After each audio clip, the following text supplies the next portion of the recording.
இரண்டாம் அத்தியாயம். வண்டுகடி மரத்தின் பட்டையை அரைத்து கபிலரின் மீது 3 நாள் பூசினர். உடலின் எரிச்சல் சற்றே அதிகமாக இருந்தது. இப்படி தொடர்ந்து பூசினால் கை கால்களில் உள்ள முடிகள் கருகிவிடப் போகின்றன என்றார் கபிலர். உதிரனும் மற்ற 2 பெரியவர்களும் தேய்த்து விட்டு கொண்டு இருந்தனர்.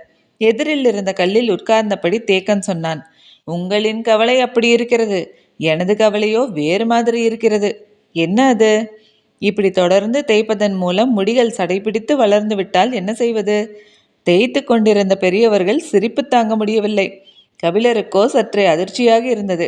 ஏன், இதற்கு முன்னால் தேய்த்து விடப்பட்டவர்களுக்கு அவ்வாறு வளர்ந்ததா? அதுதானே தெரியவில்லை.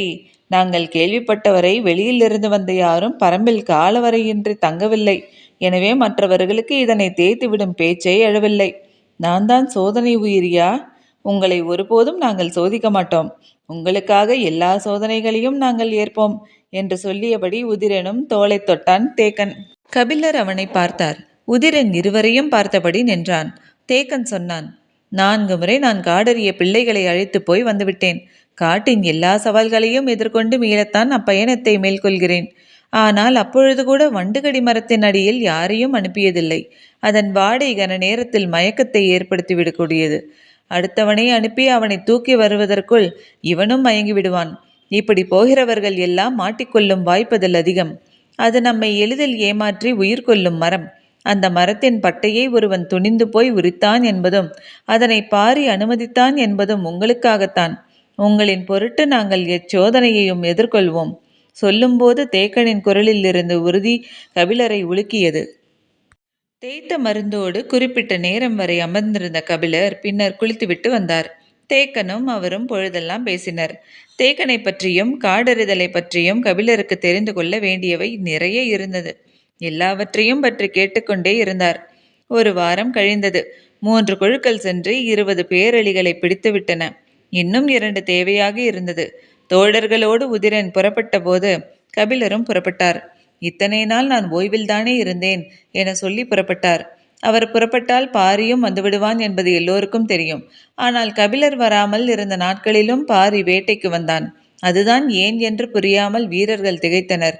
பரம்பு மலையின் மேற்றிசை குன்றுகளிலே அவர்கள் அதிகம் அலைந்து திரிந்தனர். போல் குழு புறப்பட்டது. வடகிழக்கு திசை நோக்கி செல்லலாம் என்று அவர்கள் முடிவு செய்தபோது அதற்கு நேரெதிராக தென்மேற்கு திசை நோக்கி போகுமாறு பாரி சொன்னான். உதிரனுக்கும் மற்ற வீரர்களுக்கும் அதற்கான காரணம் புரியவில்லை. அவர்களை அனுப்பி வைத்த தேக்கனால் உய்தெறிய முடிந்தது. அவர்கள் எவ்வியூரின் தென்மேற்கு திசையில் போனார்கள். இப்பகுதியில் புலிகள் மிக அதிகம். அவற்றிடம் தப்பித்தான் பேரெலிகள் உயிர் வாழ வேண்டும். பிற பகுதியோடு ஒப்பிட்டால் மிக மிக குறைவாகத்தான் இப்பகுதியில் பேரெலிகள் இருக்க வாய்ப்புண்டு. பின் ஏன் பாரி இத்திசையில் போகச் சொன்னான் என்று எண்ணியபடியே நடந்தான் உதிரன். பாறை இடுக்குகளை கிண்டி கிளறியபடி போய்கொண்டிருந்தான். பேரெலியின் எச்சங்கள் எவையும் தென்படவில்லை. நடுப்பகல் வரை அவர்களின் கண்களுக்கு எதுவும் தட்டுப்படவில்லை. இன்னொரு நாள் வரவேண்டியிருக்கும் போல என்று உதிரனுக்கு தோன்றியது. நெடும் பொழுது கடந்தது. வீரர்கள் 2 கூறாக பிரியலாம் என்று கருத்து சொன்னார்கள். சரி என்றான் பாரி. பிரிந்தவர்கள் 4 எட்டு வைப்பதற்குள் மழை பொழியத் தொடங்கியது. சடசடவென இறங்கிய கணத்திலேயே அதன் வேகம் எதிர்கொள்ள முடியாததாக இருந்தது. அனைவரும் அருகில் இருந்த மலைப்பொடர்வுக்குள் போய் ஒடுங்கினர். மேனியில் இருந்த நீர்த்துளிகளை உதறியபடி, மழைத்துளிகள் ஒவ்வொன்றும் வேப்பமுத்து அளவு இருக்கிறது என்றார் கபிலர். கார்காலத்தின் முதுநாள் தொடங்கப் போகிறது. இனி அதன் வேகம் இணையற்றதாகத்தான் இருக்கும் என்றான் பாரி. மழைக்கான பருவத்தில்தான் மழை பெய்கிறது. ஆனால் அதன் பொழிவு வெவ்வேறு தன்மைகளை கொண்டது. நாட்களில் பெய்யும் மழை என்பது மேகம் முதிர்க்கும் தூசி போன்றது.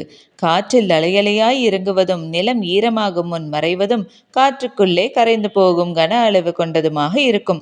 தூசி பருவம் முடிந்து தும்மல் பருவம் தொடங்கும். எதிர்பாராத நேரத்தில் சட்டென அடித்துவிட்டு போய்விடும். போய்விட்டது என நினைக்கும் போது திரும்பி அடிக்கும். நம்மால் கணிக்க முடியாத ஒரு விளையாட்டை விளையாடும். அப்போது பெய்யும் மழையில் நீர்த்துளிகள் நீள் வடிவிலே இறங்கி வரும். 3ஆம் கூட்டம் முகில்கள் கூடல் கொள்ளும் பருவம். இது நாள் வரை நீரை உதிர்த்து கொண்டிருந்த மேகங்கள் இப்போது கூடலில் மயங்கி உருக ஆரம்பிக்கும். இணை மேகங்கள் சூழ வலம் வந்து வானில் இடைவிடாமல் கூட காதல் கசிந்து காட்டாராய் உருகி ஓடும். மழைத்துளிகள் வேப்பமுத்து அளவில் கொண்டிருக்கும்.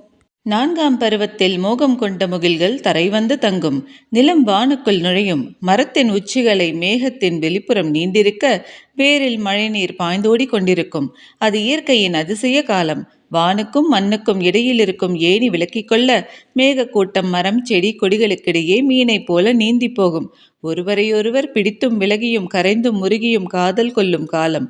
இதுவே கார்காலத்தின் முதுநிலை பருவம். இப்போது அது தொடங்கி இருக்கிறது.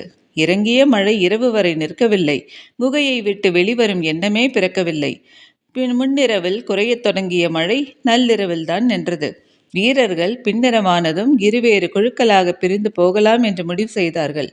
நாம் எந்த குழுவோடு போவது என்று கபிலர் சிந்தித்துக் கொண்டிருக்கையில் பாரி அவரை அழைத்தபடி குகையை விட்டு வெளியேறினார். அவர்கள் பேரெலியை பிடித்துவிட்டு வரட்டும், நாம் வேறொரு திசை வழியே போவோம் என்றான். பாரியின் இந்த முடிவை எதிர்பார்க்காத கபிலர் சற்றே திகைத்தபடி பின்னால் நடக்கத் தொடங்கினார். மழை கொட்டி தீர்த்த வானம் விண்மீன்களால் பூத்து கிடந்தது. தேய்நிலவு கொடி போல் மெலிந்திருந்தது. மெல்லிய நீல நிற வெளிச்சம் தரையில் பரவி கிடக்க கபிலரை அழைத்து கொண்டு பாரி மலைமுகட்டு நோக்கி நடந்தான். எங்கும் நீரோடும் ஓசை கேட்டுக்கொண்டே இருந்தது. வண்டுகடி மரப்பட்டையை தேய்த்ததால் தான் உங்களை துணிந்து அழைத்துச் செல்ல முடிகிறது என்று சொல்லியபடி பாறையின் மீதேறி நின்று பார்த்தான். ஒளிரும் எண்ணிலடங்கா விண்மீன்களை கொண்டு வானம் வித்தை காட்டிக் கொண்டிருந்தது. அவர்களுக்கு நேரெதிரில் வடிவு கொண்டு வளைந்திருந்தது கார்த்திகை விண்மீன் கூட்டம். விண்மீன் பார்த்து திசையை அறிந்தபடி முன் நடந்தான் பாரி. தொடர்ந்து வந்த கபிலரிடம் கேட்டான், அவ்விண்மீன் கூட்டத்தை கவனித்தீர்களா? எதை கேட்கிறாய்? கார்த்திகை கூட்டத்தையா? ஆம், பார்த்தேனே என்றார். பாரி வேறெதையும் கேட்காமல் அமைதியாக நடந்து சென்றான். கபிலரும் பாரியை தொடர்ந்து வந்து கொண்டிருந்தார். அவருக்கு பாரியின் கேள்வி உறுத்தி கொண்டிருந்தது. இதை ஏன் கேட்டான் பாரி? கார்த்திகை கூட்டம் பற்றி நமக்கு என்னவெல்லாம் தெரியும் என பேசி பார்க்க நினைத்தானோ என்று தோன்றியது. பெருங்கணியர் திசைவேடரின் நாள் கணக்கில் கார்த்திகை விண்மீன் கூட்டத்தை பற்றி பேசியது நினைவுக்குள்ளிருந்து அலை அலையாக மேலெழுந்து வந்தது. கபிலர் பாரியை நோக்கி கேட்டார், கார்த்திகை விண்மீன் கூட்டத்தை பற்றி எதையோ கேட்க வந்து நிறுத்தி கொண்டாயே, ஏன்? கார்த்திகை விண்மீன் கூட்டத்தை பற்றி பாரி கேட்கும் விளக்கத்துக்கு விடை சொல்லும் ஆர்வத்திலிருந்துதான் கபிலர் கேள்வி பிறந்தது. இவ்வழியாக விண்மீன் கூட்டம் கபிலரை மிகவும் கவர்ந்தது. ஒவ்வொரு மாதத்திலும் அதன் நகர்வை பற்றி மிக நுட்பமாக தெரிந்து வைத்திருந்தார். அதனையெல்லாம் பாரியிடம் பகிர்ந்து கொள்ளும் ஆர்வமே அவரை உந்தித் தள்ளியது. நடந்தபடி இருந்த பாரி கேட்டான், அவ்விண்மீன் கூட்டத்திற்கு கார்த்திகை என்ற பெயர் சூட்டியது யார் தெரியுமா? கேள்வி கபிலரை திடுக்கிடச் செய்தது. நடுங்கி நின்றார் கபிலர். தாக்குதலை கடந்து வார்த்தை மேலெழவில்லை. நேரங்கழித்தே சொல் வெளிவந்தது. என்ன கேட்டாய்?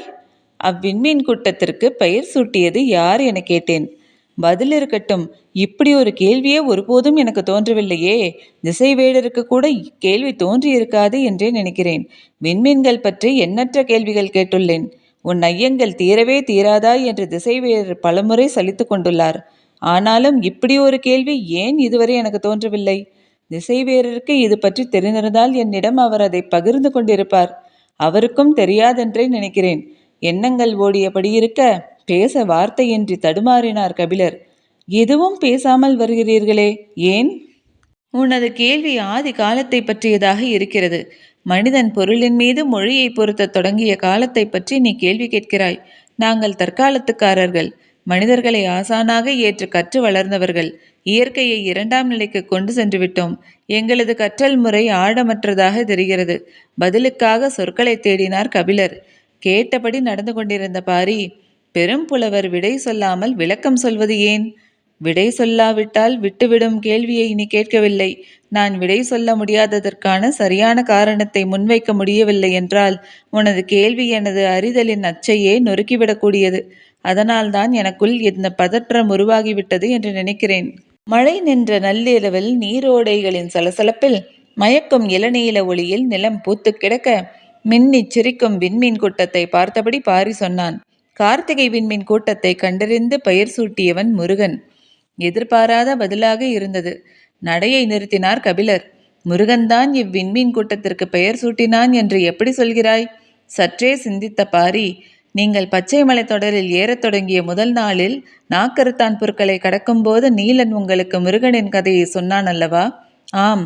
அவன் கதையை எத்துடன் முடித்தான்? அது எனக்கு தெரியாது.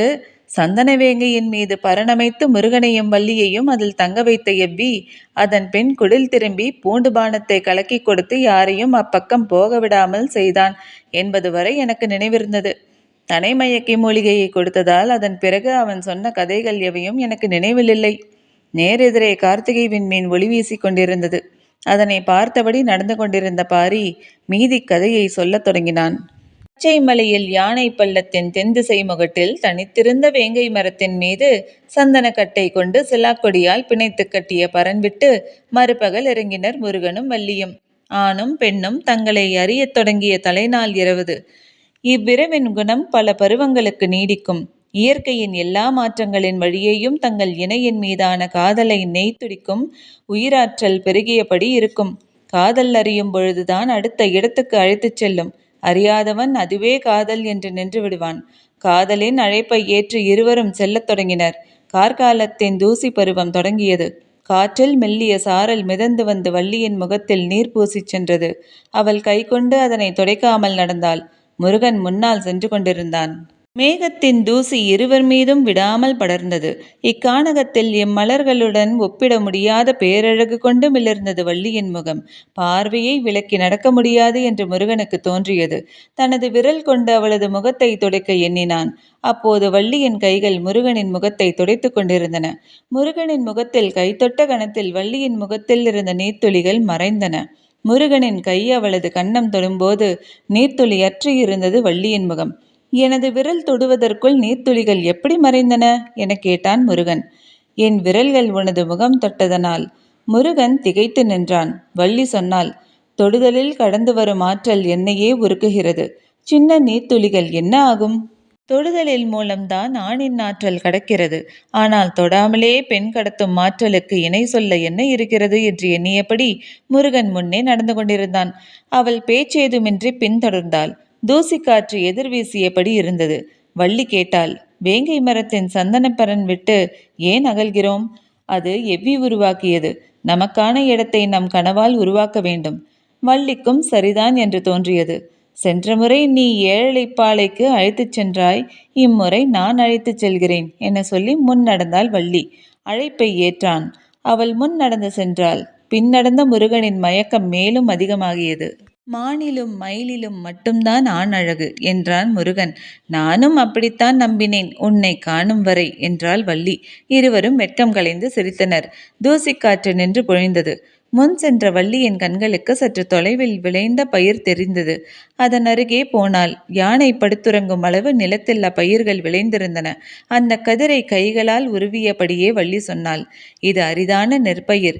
அன்னமழகியரசி என்று இதனை சொல்வோம். மற்ற பயிர்கள் எல்லாம் பசியை போக்கும். ஆனால் இது மட்டும்தான் பசி நீக்குவதோடு உடலை மலரச் செய்யும் சுகம் தரும். மனதுதான் பெரும்பாலும் மகிழ்வை உணர்கிறது. உடல் தேவையை மட்டும்தான் உணர்கிறது. ஆனால் இப்பயிர்தான் உடலை மகிழவும் வைக்கும். சொல்லிக்கொண்டே கைப்பிடி அளவு கதிர் பறித்து உள்ளங்கையில் வைத்து கசக்கி அதனை முருகனுக்கு கொடுத்தாள். முருகன் அதனை வாங்கி உட்கொண்டான். ஏற்கனவே என் உடலும் மனமும் மகிழ்வால் திணறிக் கிடக்கின்றன. இதில் இதுவும் சேர்ந்தால் நிலைமை கட்டுக்கடங்காமல் போகுமோ என்று அவனுக்கு தோன்றியது. வள்ளியும் வாயில் போட்டு மென்றபடி நடந்து வந்தாள். சிறிது தொலைவு சென்ற பின் வள்ளிக்கு விக்கல் வந்தது. அருகில் நீரோடை எதுவும் இல்லை. கார்காலம் இப்போதுதான் தொடங்குகிறது. நீர் புரண்டோட இன்னும் நாளாகும். குட்டை எதுவும் இருக்கிறதா என்று பார்த்தான் முருகன். எதுவும் தென்படவில்லை. வள்ளிக்கு உடனடியாக குடிக்க நீர் தேவைப்பட்டது. ஆனால் அவ்விடம் கிடைக்காது என தெரிந்தது. அருகிருந்து சிறு பாறையின் மீது ஏறி நாற்புறமும் பார்த்த முருகன் ஒரு திசை நோக்கி ஓடினான். நீர்நிலையை கண்டறிந்து விட்டானோ என்ற எண்ணத்துடன் பின்தொடர்ந்து ஓடினாள் வள்ளி. அங்கு காண வெள்ளருக்கு கொன்று செழித்திருந்தது. இங்கு ஏன் ஓடி வந்தீர்கள் என கேட்டாள் வள்ளி. நீர் எடுக்கத்தான் என சொல்லியபடி வெள்ளருக்கின் அடிவாரத்தில் சிறு சிறு கற்களை நகர்த்தி குழியை உருவாக்கினான். இவ்விடத்தில் நீர் இருக்கும் என்று எப்படி சொல்கிறீர்கள்? காண வெள்ளருக்கின் விதையை காற்று எங்கும் தூவி விட்டிருக்கும். ஆனால் இங்கு மட்டும்தான் அது முளைத்துள்ளது. அது நீர் உறிஞ்சும் செடி அல்ல, நீர் குடிக்கும் செடி. அதிக நீர் இருப்பதால் தான் இவ்விடத்தில் வளர்ந்திருக்கிறது. சொல்லிக்கொண்டே கற்களை விளக்கி குழியை ஆழப்படுத்தினான். வெள்ளருக்கின் வேர் 2 முழத்தை தாண்டாது. எனவே அந்த அளவுக்குள் தான் நீர் இருக்க வேண்டும் என்று முருகன் சொல்லும் போதே பாறையின் இடுக்கில் கசிந்தோடியது நீர். 2 கைகளையும் அதன் அடியில் நுழைத்து தெளிந்த நீரை அள்ளி பருகினாள் வள்ளி. நீரின் குளிர்ச்சி உடலெங்கும் பரவியது. முருகன் சொன்னான், மண்ணுக்குள் நீர் இருப்பதும் மனதுக்குள் நீ இருப்பதும் முகம் பார்த்தால் தெரியாதா என்ன? குளிர்ச்சி நீரின்றியும் பரவியது. முருகன் மீண்டும் சொன்னான், காதல் சற்றே தலைகீழானது. நீர் இருக்கும் இடத்தில் தழைக்கும் வேரல்ல, வேர் இருக்கும் இடத்தில் சுரக்கும் நீர். சொல்லிக்கொண்டே சிறு கற்களை குழி நோக்கி நகர்த்தி மூடினான் முருகன். வள்ளி மீண்டும் நடக்கத் தொடங்கினாள். அவள் அழைத்துச் செல்லும் இடம் காண முருகனுக்கு பேரார்வம் மேலெழுந்தபடி இருந்தது. அவர்களின் கண்படும் தொலைவில் பன்றிக் கூட்டம் ஒன்று எதிர் சென்றது. இருவரின் கண்களும் அதனை பார்த்தன. நான் விரட்டிச் சென்று அம்பெய்திய பன்றிக் கூட்டம் இதுதானா என்ற கேள்வி எழுந்தது முருகனுக்கு. இவற்றை விரட்டி வந்ததால்தான் நான் வள்ளியை கண்டேன். எனக்கு காதலை தந்த இவற்றுக்கு நான் அம்பெய்தி காயத்தை அல்லவா தந்துள்ளேன் என தோன்றியது. சட்டென பின்திரும்பி ஓடினான் முருகன். வெள்ளெருக்கஞ்செடியின் அடிவாரத்தில் மூடிய கற்களை மீண்டும் கிளறி அகற்றி பன்றிகள் நீர் அருந்த வழி செய்துவிட்டு ஒதுங்கினான். பன்றிக் கூட்டம் நீர் நோக்கி நகர்ந்தது. அதன் குவிவாய் நீர் தொட்டு உறிஞ்சியது. பார்த்து கொண்டே வள்ளியின் அருகில் வந்தான் முருகன். அவள் கேட்டாள், இவற்றின் முதுகில் செந்தாது படிந்திருப்பதை பார்த்தீர்களா? இவற்றின் உடலில் காயம் இருக்கிறதா என்பதைத்தான் எனது கண்கள் தேடின. வேறெதையும் நான் கவனிக்கவில்லை. கார்காலத்தில் முதலில் மலரும் செங்கடம்பு மலரத் தொடங்கிவிட்டது. அம்மர அடிவாரத்தில் உதிர்ந்து கிடக்கும் மஞ்சள் பாவிய செந்நிற பூக்களின் மீதுதான் இவை படுத்து எழுந்து வருகின்றன. அதனால்தான் இவற்றின் மேலெல்லாம் செந்தாது ஒட்டியிருக்கிறது. அவள் சொன்ன பிறகுதான் அதனை கவனித்தான். உடலில் இருக்கும் மயிர்கால்களில் செந்தாது பூசியிருந்தது. ஒன்றினை ஒன்று உரசியபடி நீரருந்த குழி நோக்கி மூண்டின. பார்த்து கொண்டே வள்ளி சொன்னாள், மரத்திலே மாலை போல தொங்கும் செங்கடம மலரெடுத்து உனது மார்பில் சூடும்படி அவை எனக்கு சொல்கின்றன. அது கொத்துப்பூ. அதை எனது மார்பில் சூடுவதை விட உனது கூந்தலில் சூடுவதுதான் அழகு. அக்கொத்துப்பூவின் இதழ்கள் எவ்வளவு அசைத்தாலும் முதிராது. அசையா மனம் கொண்டது. அதனால்தான் உனது மார்பிற்கு சூட ஆசைப்படுகிறேன். உதிராத பூக்களை எனது மார்பில் சூட ஏன் ஆசைப்படுகிறாள் என முருகன் நினைத்து கொண்டிருந்த போது வள்ளி சொன்னாள், அசைத்தால் உதிராதது, அணைத்தாலும் உதிராதல்லவா? முருகன் திகைத்தான். செங்கடமின் அடிவாரத்தில் மனம் புரண்டு எழுந்தது. நீள்வாய் கொண்டு நீருறிஞ்சும் ஓசை பின்னணியில் கேட்டுக்கொண்டிருந்தது. மனம் அதனை நோக்கி தாவியது. நான் கூந்தலில் சூடுவது ஒரு வகைக்கானதாகிறது. நீ மார்பில் அணிவது இருவருக்கும் ஆனதாகிறது. சொல்ல நினைக்கும் சொற்களை சொல்லாமலே நடந்தால் வள்ளி. சொல்லாத சொற்களை சுவைத்துதான் காதல் வளர்கிறது. வெள்ளருக்கின் வேர் போல மனதின் ஆழத்தில் இருந்து நீர் குடித்து பழகியது காதல். அதற்கு சொல்ல மலர்வாய் தேவையில்லை. அதனினும் ஆழ்ந்த அன்பை குடித்து வளரவே வாய்முகப்பின் ஈர் இதழ்களும். அருந்து கொண்டிருக்கும் போதே அருந்தி கொண்டிருக்கும் அதிசயத்தை இதழ்கள் நிகழ்த்தி கொண்டிருந்தன. முருகனின் மனதில் மலர்ந்தது சொல். நான் அகழ்ந்து கண்டறிந்ததை நீ அனைத்து கண்டறிந்தாய். நான் கண்டறிந்தது ஒருவருக்கானது. நீ கண்டறிந்தது இருவருக்குமானது. சொல்லாத சொல்லேந்தி இப்பொழுது முருகன் நடந்து கொண்டிருந்தான். முன் நடந்த வள்ளி பாறை இடுக்குகளின் வழியே உள்நுழைந்தாள். இருட்பிளவின் வழியே எங்கே அழைத்துச் செல்கிறாள் என்று சிந்தித்தபடியே பின்தொடர்ந்தான் முருகன். ஒரு பெரும் பாறையின் முனை திரும்பினாள் அவள். பின்னால் வந்தவன் அதே போல பாறை கடந்ததும் முனை திரும்பினான். திரும்பிய கணத்தில் அவன் கண்கள் பார்த்த காட்சி அவனை அசைய விடாமல் அப்படியே நிறுத்தியது. இமை கொட்டாமல் பார்த்தான் முருகன்.